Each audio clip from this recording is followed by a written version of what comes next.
Good evening and salutations, my GH fans. Yeah, Rorys Dad.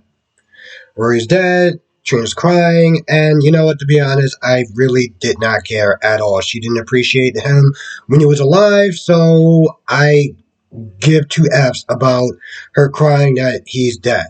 I really don't. And that's pretty much what you see throughout the episode. It's her crying and her having regret and this, that, and the third. I'm like, yeah, well, I mean, most people would regret that too. You chose to go from a very nice guy who had a good career, was down to earth and everything like that. You chose to go from him to a spoiled, privileged prick named Spencer. So, yeah.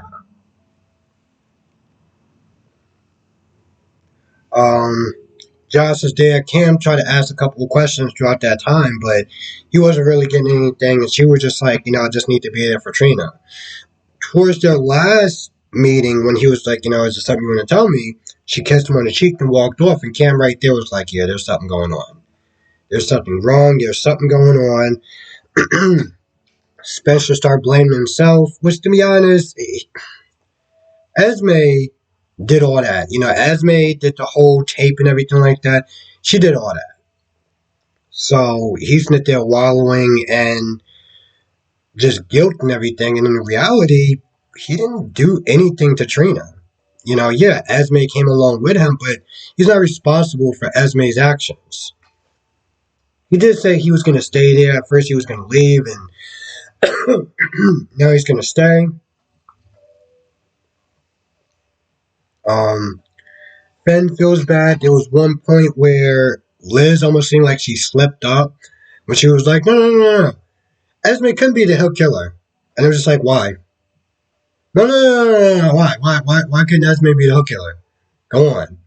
And she was like, no, there's no way because, Cam, why don't you tell me why there's no way that she could be the Hill Killer? I was like, what are you doing? You grasping at straws now? Towards the end, she did want to go to Spoon Island and seeing Esme decorate this little tiny pathetic tree that Nicholas got for her. And when she looked in the room, it's like she looked at a ghost. And she walked out, and Nicholas was like, "Yo, is everything alright?" And he was like, "Yeah, there's no way that she could be the Hulk killer because somebody already got attacked, and she's sitting right there." So, but I don't really understand what that actually means.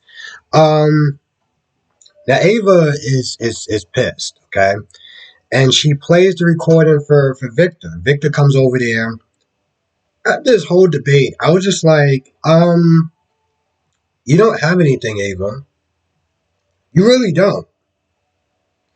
Even Victor was like, well, we all know that Esme is alive because Nicholas, Liz was the last person that saw her.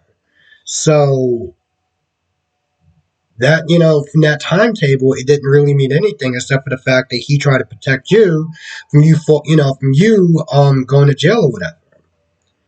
So I'm like, all right, cool. So the video, the audio means nothing at this point. So it really doesn't matter. But she's like, oh, I can make a stink and I can cause a stink. By the way, what was in that drink? Because whatever it was, it's still not working. It's been like, what, 2 weeks since Harley's gone? Since Miss Wu put that stuff in his drink? And yet there's nothing there. Like, he's fine. He's still walking around like the smug SOB that he was like when he first came to town. So what was in the drink? And why is he even entertaining giving her more money at this point? Just because she said, oh, I can cast a light.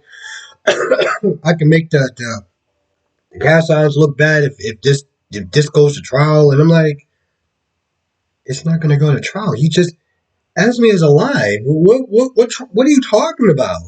Why are you entertaining this woman? I really didn't get that. Please, somebody in the comment section, help me understand that. Okay, help me understand how a confession of Nicholas killing Esme is going to do anything when Liz literally saw Esme.